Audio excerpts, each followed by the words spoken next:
There's a lot of memories here, as just telling you, Mayor. But it's just great to be here alongside Minister Calandra and my dear friend, Mayor Chow. Before we get started, I want to thank the Mayor and the entire City Council for the great things they're accomplishing together with our government, whether it's signing the New Deal to put Toronto on a stronger financial footing, or launching One Fare to save transit users $1,600 every year. And I just have to explain that. Some people aren't too sure what One Fare is. So if you live up in Barrie, you can hop on the GO train and then end up at Union Station and then hop on a streetcar or the subway and go to your destination on One Fare. So it saves people a tremendous amount of money.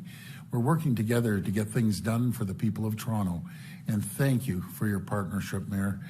Today, we're again working together to talk about one of our top priorities, building homes. Here in Toronto and across the province, our population is growing at a record speed.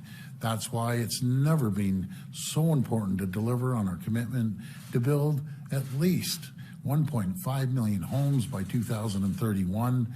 That's why last summer we introduced the Building Faster Fund. This new fund is a 3-year, $1.2 billion program that will reward municipalities for reaching or exceeding annual housing targets. And today, I'm pleased to announce that Toronto has knocked it out of the park. Matter of fact, Mayor, that ball's still going. And in 2023, the city broke ground on a total, and these are pretty astonishing numbers, 31,656 new homes, including a mix of ownership, rental, nonprofit, and supportive housing. In total, Toronto exceeded its housing targets by 51%. That's incredible. So today, it's my privilege to present the City of Toronto with a Building Faster Fund check for $114 million. This check, these funds, can be used by the city for infrastructure projects that lay the groundwork for more housing and community development. The city's progress in building homes is just incredible. While we're pleased with this progress, and I know the mayor will agree with me, there's always more work to be done, and we're going to continue working together and just making this all municipalities and partners right across the province to build more homes at a time when we're leading the largest transit expansion in North America. With more than $70 billion in new investments, we want to build more homes near transit. I know a lot of you have heard of transit-oriented communities, better known as TOCs. That's what we're going to focus on with the mayor and other regions right across the province. We're identifying surplus government lands where we can quickly build affordable and attainable homes. And we're going to get shovels in the ground faster, starting with the next edition of our Housing Supply Action Plan next month, because it's never been so important to build to make life more affordable for the people across our province and restore the dream of home ownership in the province. Once again, Mayor, congratulations, and to the City of Toronto for exceeding your targets. And thank you all for joining us, and may God bless the people of Ontario. Now I'd like to hand it over to the Mayor. Thank you, Premier. People in our city are finding it harder than ever to find a home they can afford. The waitlist for affordable housing has ballooned to 85,000 households. Renters and homeowners across the city are a bit anxious. Seniors on fixed incomes, young people looking for the first apartment, families that need enough space for their kids. They are priced out of the housing market. It's so hard to find an affordable place. But Toronto's housing crisis isn't just about numbers. It's about people like Ariana. Ariana and her family escaped the war in Ukraine with just 2 backpacks and 2 suitcases. Now in Toronto, Ariana and her mom take 3 buses to get to the food bank in South Etobicoke. She's one of the 18,000 kids that use Toronto's Daily Bread food bank every month to fill their belly. Ariana isn't a fan of all those buses. They take so long, she said. Ariana and her family used the food bank because, like many kids and their families in Toronto, they need housing that they can afford. And so we're getting to work for Ariana to build more housing faster. Housing gives people hope. When you have an affordable place to live, when you're not paying more than half your income on rent, you can plan for your future. You can put money aside for your family, for your kids' education, for a vacation, for a rainy day. And as mayor, getting housing back on track is my top priority. Last year, I introduced an ambitious housing plan to build 65,000 rental homes. These homes are for people of all different incomes. I've also reduced barriers to get housing built and speeding up approval times. We have removed up to 200 days from the typical process. We removed the need for preliminary reports and set earlier community consultation meetings. Staff providing comments on application files have been reduced to 14 days rather than months or sometimes years. We have specialized teams to approve condo registration, sometimes as quickly as within an hour. Last I heard it was 10 minutes. Toronto has exceeded our provincial housing target by miles. Yes, by 51% of the target. We had 656,000 new housing starts. That's right. New homes are being built for thousands of people right here in Toronto. Today, I am grateful to the Premier for providing $144 million from Building Faster Fund in acknowledging the City of Toronto is exceeding our housing targets. That's on top of what the Premier and the Government of Ontario have done. The New Deal, the one which assisted Toronto tremendously on housing, on shelter, on TTC, and policing, you name it, it was part of the New Deal. Also, on the one fare zone, I'm hearing from TTC riders that it's now so convenient jumping into GO and into TTC, the subway and the streetcars through GO, only paying one time. Of course, while we celebrate this housing success, we all know we need even more housing. And to make sure a good portion of the housing we build is affordable. The Building Faster Fund will help the city build more housing for more people faster, and more people will find Toronto a welcoming place. Toronto is matching the urgency of the housing crisis with the urgency of our actions. We're getting housing back on track. The budget we passed last week invests heavily in delivering new homes. It also includes a historic investment in multi-unit residential acquisition program, preserving much-needed affordable housing. Getting housing back on track will take all levels of government working together, because we know that together we are stronger. Together we can deliver more for the people of Toronto. More housing, better communities, and more hope for the people who live in this great city. Thank you, Premier. Thank you to our Housing Minister. Great. Thank you so much. Really appreciate it. Thank you. Okay. We'll now go to reporters' questions. If you could please line up behind me. Identify yourselves by name and outlet. And just a reminder, it'll be one question, one follow-up. Okay. Premier, it's Mark McAllister from City News. Hi, Mark.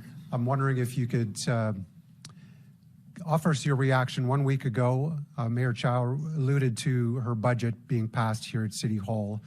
Obviously, that involved a much-discussed 9.5% property tax increase. You've been very outspoken about tax increases in this province. Just looking for your reaction. Well, I have a phenomenal relationship with the mayor, and I don't believe in telling any municipality, all 444 of them, what to do. They know their needs, they know their requirements, and have all the confidence in the world. A perfect example is today. You know, when the mayor first got elected, she said, "I'm committed to building homes," and her actions have proved it. They knocked it out of the park, and she's cutting down on the time to get approvals. So when we work together, no one or nothing can stop us around the world, and I'm just very appreciative of the relationship I have with the mayor. And to Mayor Chow, this money is a significant amount of money, obviously. Could you explain how this money goes into, one, the budget, and two, specifically how it gets put to use? I can't give you fine details, but I'll guarantee you that 114 million for housing will be put in good use. We're building housing. We're working with developers, both nonprofit and for-profit, and we have different programs. And I'm meeting with our team every 2 weeks to look at how many approvals are being given each week and how fast are we building them. So this 114 million is a welcome boost to all the efforts that we are taking right now.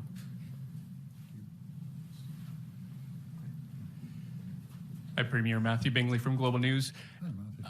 Question around the TTC. The head of the TTC, Rick Leary, was talking about state of good repair. We've been hearing a lot about it, especially when it comes to the capital backlog.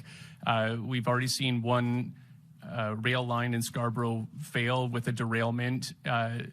There are concerns that that state of good repair isn't getting addressed, and there is growing alarm that there could be another calamity or even a cause for it to be shut down with the existing subway lines. What concerns do you have when it comes to the city's infrastructure being upkept, and is there anything more the city or the province could do outside of the New Deal? Well, we always believe in working collaboratively with all cities, including Toronto. We have the largest transit project right now in North America. No matter if it's a new Scarborough subway or the Eglinton West line or the Ontario line or the Yonge extension, we're with the cooperation with the City of Toronto. We basically doubled the size of the subway for years. We all grew up with the 2 lines on the subway map. Now there's going to be a lot more stations, and we always want to work hand in hand helping any municipality, including Toronto, with their infrastructure. I just wanted to ask about the Eglinton Crosstown. Phil Verster had promised that he would hold briefings every 2 months. They've been pretty infrequent off that schedule. The last one was in early December. Is there something that you'd like to say to Metrolinx or even a direction that you'd like to tell them to hold regular briefings for the people of Toronto on that line? Yeah, I've mentioned it numerous times. You know, they're doing so well in every other area. You know, Eglinton West, for example, is 6 weeks ahead of time, on budget, ahead of schedule, and so are the other lines. So, you know, we have to get this, the other Eglinton line done. It's, to be very frank, it's frustrating, to say the least, but I'm confident that they're going to get it going. And number one priority is it's safe. We don't want to have the Ottawa situation that happened. You try to rush it, and well, I don't have to explain to you what happened out in Ottawa. Steve Ryan. Hey, Steve. Hey, Mr. Premier. Question for the mayor. Yep. 114 million is a lot of money. How will that affect those people that are living in tents off of Spadina and Front Street there? And what's your plans there? We are investing heavily in this budget that we just approved. There are funds, more funds for drop-in centers, for warming centers, for respite center that's 24/7. Then many more shelters we have opened up. As you know, there are now 6,000 refugees in our shelter. Our shelter is sheltering 11,000 people, and it's full. What's encouraging is that the federal government have also stepped up after the Premier have produced, and the city signed a new deal. The new deal has substantial amount of money to invest in shelters and housing. And the federal government has also done that very recently. So what is happening is that working with Immigration Canada, we are housing some of those refugees in some of the hotel rooms. We are to create more shelter space for people that are in tents because weather is terrible. And we are through a program that the Ontario government have partnered with the city, and now the federal government have just joined. It's called the Canada-Ontario Housing Benefits. That program have produced over almost 2,000 people, moving them from shelters and tents into real homes. They actually permanent homes. That's worthy of celebration. And the federal government said, this is great. They too recently announced $20 million. So if you're looking at holistically, every levels of government coming together is a huge problem because we know in Ukraine, we expect quite a lot of the mom and the kids are coming in to Toronto. We expect that there be a continual flow. So we're opening our doors, our hearts, and government, sometimes the wallet, because we know that it takes them just a few months to get established here, find a good job, and then they get back on their feet. Thank you. And I'll do a follow-up with you, if that's okay. What is your immediate reaction to the story about the TTC and the complaints or the deficiencies of the TTC that wasn't addressed, apparently? What were your On the thoughts? SRT? Yeah. I know as we speak, the TTC board and the CEO, Rick Leary, are seized with this issue. It's important to assure riders that everything is safe. State of good repair is important, and TTC needs to be accountable. So I await a report that will come out of TTC today. Thank you.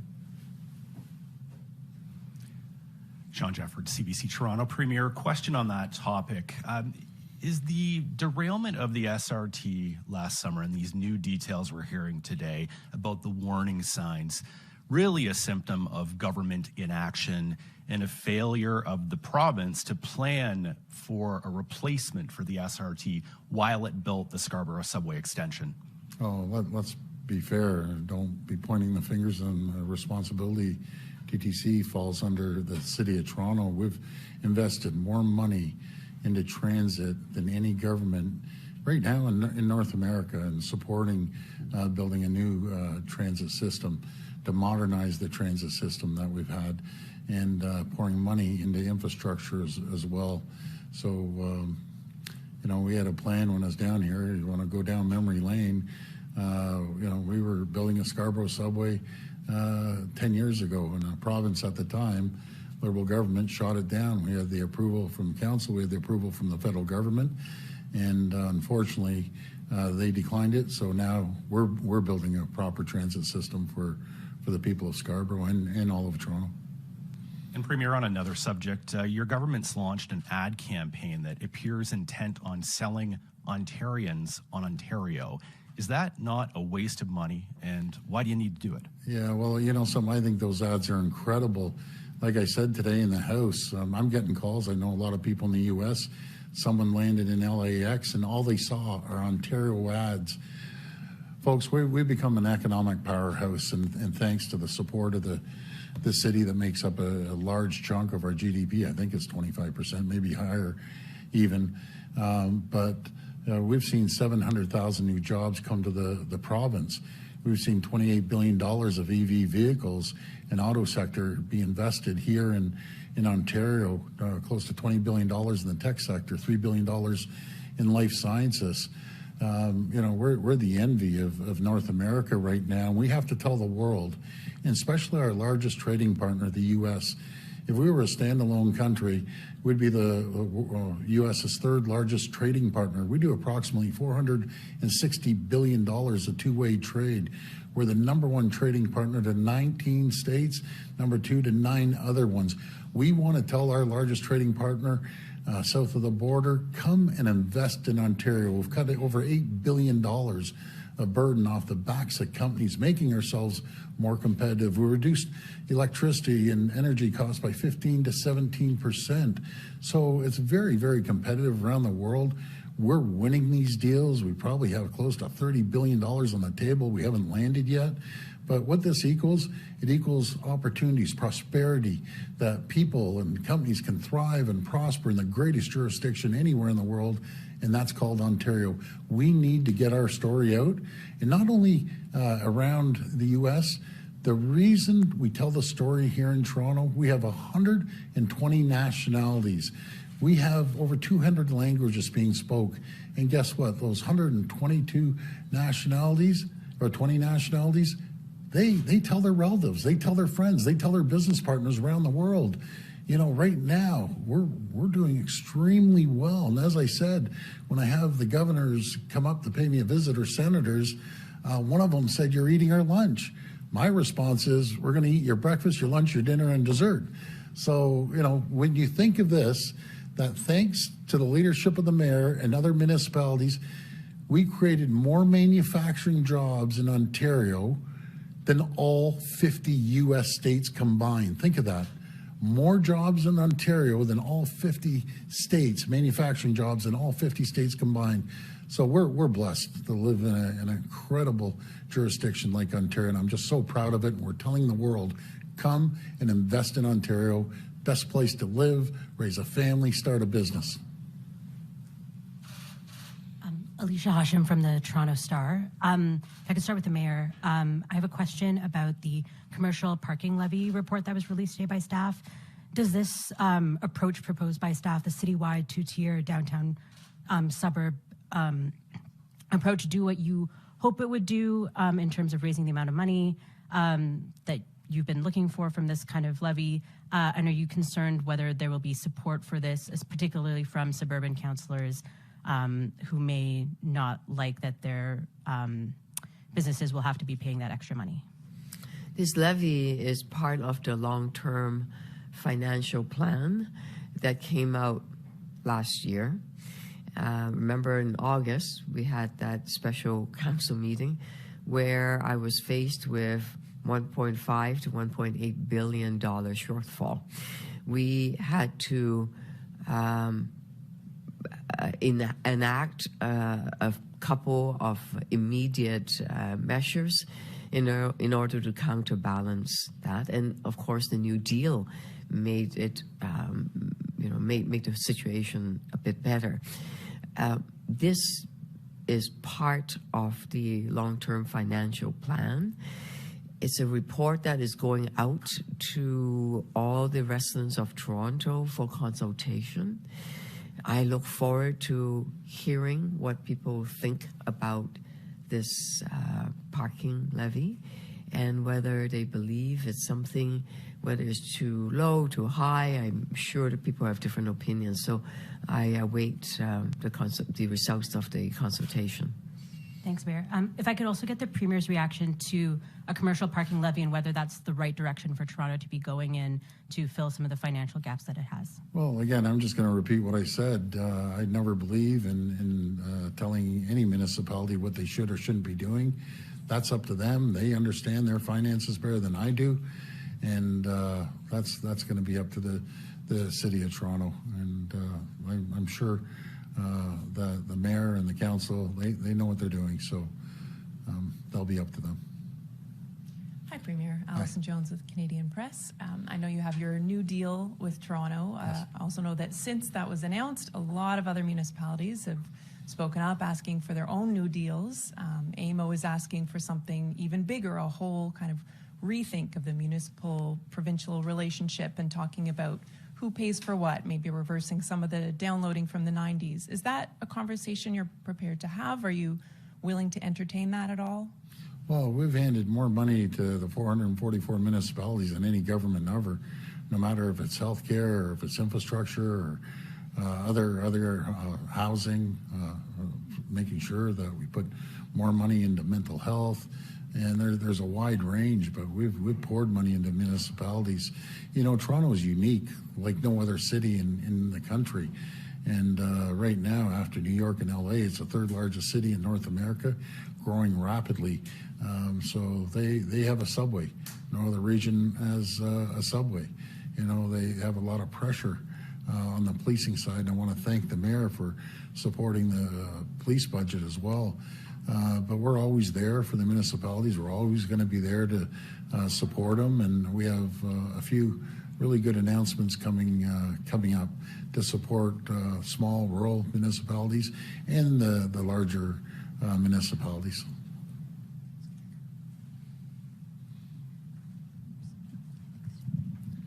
Hi, Premier. Good afternoon. Barbara Patrocinio with Queen's Park Briefing. After you called Bonnie Crombie the queen of carbon tax, she countered saying that this is all a political stunt and that we're only afraid of losing the elections for her. So are you afraid of Bonnie Crombie?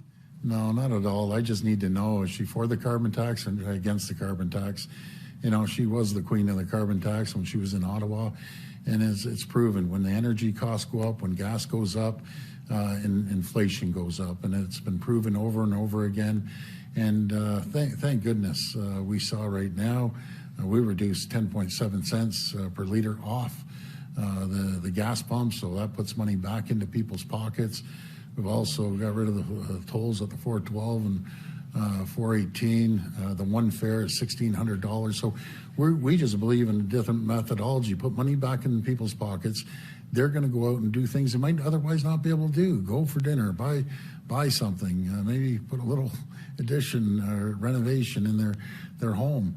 And that's what we believe in. But she has to come clean. The media asked her 10 times yesterday, are you for or against it? It's very simple.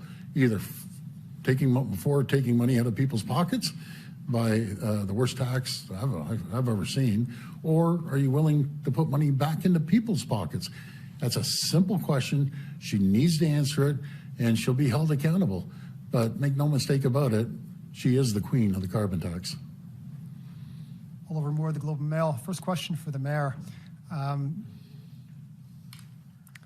You talked about making the city affordable for people who are priced out, but the reality is that Toronto remains wildly unaffordable, even for people on a median income, much less people who are poor. Is it not true both that the numbers announced on housing starts is a big number and also that it's an infinitesimally small drop in a bucket? When there's a crisis, every drop counts. And as I said earlier, there are 85,000 households waiting for affordable housing. This is rent geared to income. And 33,000 of them are seniors. And the wait now is anywhere between 10, 13, even 15 years. It's hard, it's tough. So in this year's budget, there will be thousands of units of rent geared to income built, and there will be rent subsidies so that through the housing benefits, as I talked about earlier, where we can house people into permanent homes. Is it enough? No. Can we do more? Absolutely. But you have to start. You have to build and build and build. Mixed income everywhere. Any kind of land you see on the executive committee agenda, you will see an item where it asks our staff to identify every piece of City of Toronto land that are near a subway or TTC area, high order traffic, right? So we identified all of those lands so that we could look at intensifying those lands, higher density, and we want to build and build. And I want to make sure that some of them are affordable. So, because not everybody can afford the regular rent. So there's always some people, whether they are disabled or They have young kids that are not able to work, or they're seniors. So we'll help those that need a hand also. Second question for the Premier. We're talking about bringing this back to housing. We're talking about housing starts today. There's been some huffiness in the part of some cities, Windsor springs to mind, on using housing starts as the metric. They say that building permits should be the metric. Why is housing starts the right thing to measure here? Well, first I'm going to answer the question that you asked the Mayor. Then I'm going to pass it over to my great Minister of Housing. He's done a spectacular job, Minister Calandra. Just going back to your question by the Mayor, if I had 444 municipalities hitting their targets over 51% that this Mayor has done, we wouldn't have a housing problem. We'd hit over 1.5 million homes. So all the folks out there, the mayors, the wardens, take a page out of Toronto's book, and some have, and some are exceeding that by quite a bit. And then other cities, one example stands out to me is Mississauga. They actually shrunk.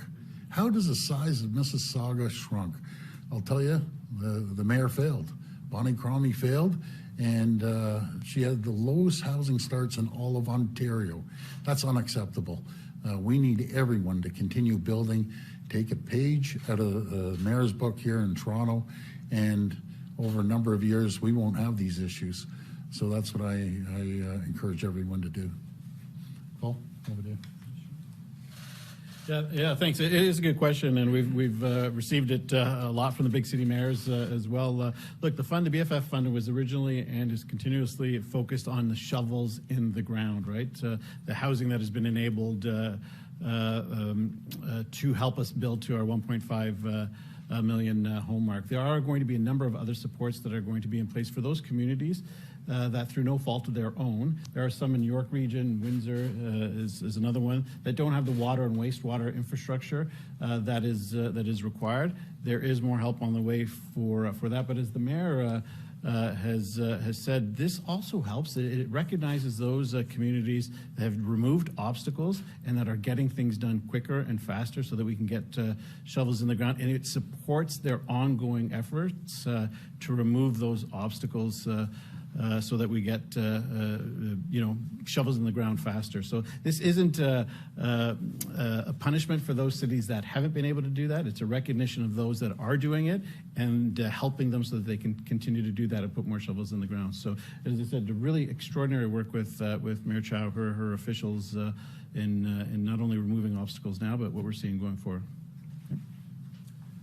Good afternoon, everybody. I'm Charlie Pinkerton of the Trillium. My questions, or at least first question, is for the Premier. Premier, in years past, you've been extremely critical of what you've deemed as cash for access fundraisers by other political parties.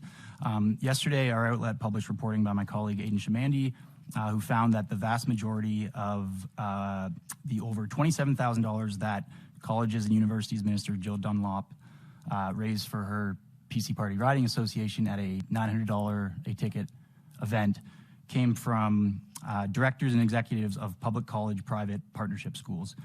How is this fundraiser not an example of the very thing that you have condemned so much in the past?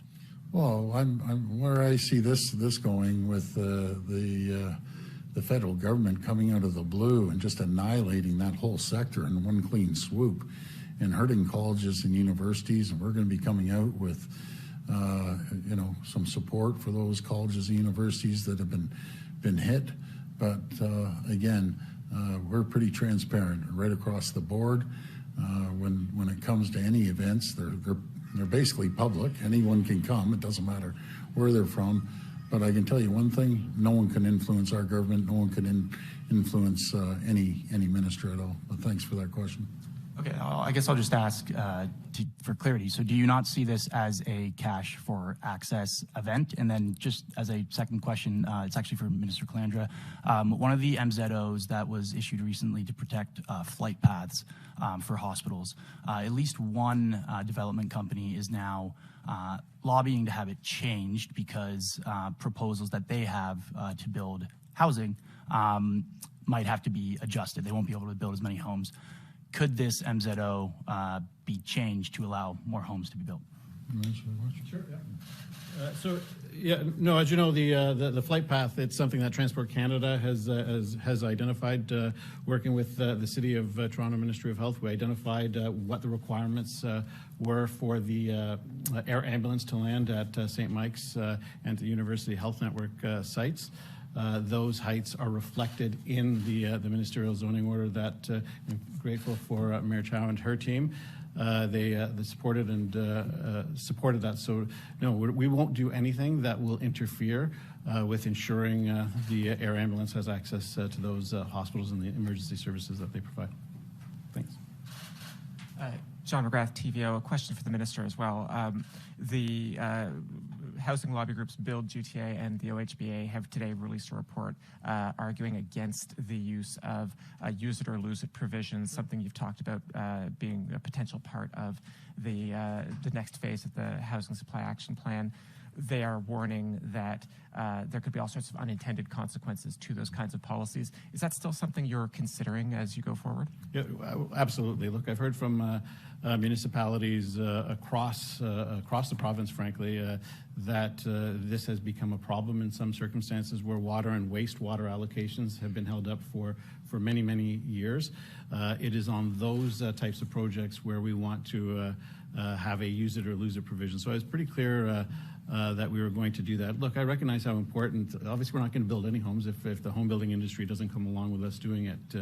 But as I said, municipalities have identified this as a challenge in certain circumstances. We're working with Build and Ontario Home Builders, as well as with the Association of Municipalities of Ontario. We're having a meeting later on today, as a matter of fact, on this. But it is going to be something that we will definitely move forward with, because as we've seen across the province, we cannot hold back building and meeting our targets because of somebody not giving access to water and wastewater. So it is something we're moving forward with, absolutely. And the BC Housing Minister was on a podcast this week where he said that they have moved as fast as they have in part, by drawing on the Housing Affordability Task Force report. I think a lot of observers have said that BC is going faster than the Ontario government is. I'm wondering if it's embarrassing at all that a BC New Democratic government has effectively outsourced research to you and is moving faster. Look, as you see, today we have the City of Toronto, one of the first that received a Building Faster Fund benefit because they have smashed through the targets. The reason that communities are smashing through those targets is because we brought in 4 additional Housing Supply Action Plan bills prior to this. We're seeing the highest level of purpose-built rental housing in the province's history. The housing starts over the last 3 years are also at their highest in many decades. We are bringing forward a 5th installment of the Housing Supply Action Plan, as the Premier mentioned in his remarks, next month. Which will be continue to be very, very aggressive so that we can not only meet our targets but exceed those targets. I'm very, very optimistic of what we're going to be accomplishing by working not only with the City of Toronto but our partners throughout the GTA and across Ontario to not only meet those goals but to smash those goals. They've said consistently that not only will we meet that target, we will exceed that target, and our plans will reflect how we're going to do that. This will be the last reporter. That's okay. Hi, Premier. Siobhan Morris, CTV News. I'm hoping you can help shed some light on a discrepancy here. So you have no problem with the 9.5% increase in the City of Toronto, or at least you don't want to talk about it. You say that cities know best, but your party is running attack ads focusing on Bonnie Crombie's time as mayor. She didn't have any tax increases near as high. So can you help me square that circle? Well, let's just confirm that. Bonnie Crombie raised taxes the highest they've ever been in Mississauga. So let's just clear that. But she is running to be the premier, and we need clear and decisive decision from her. Is she for taxing people? Is she for the carbon tax, or isn't she? I never dictated when she was mayor of Mississauga jacking up taxes, and I would never dictate to the City of Toronto or any other city how to run their financial situation.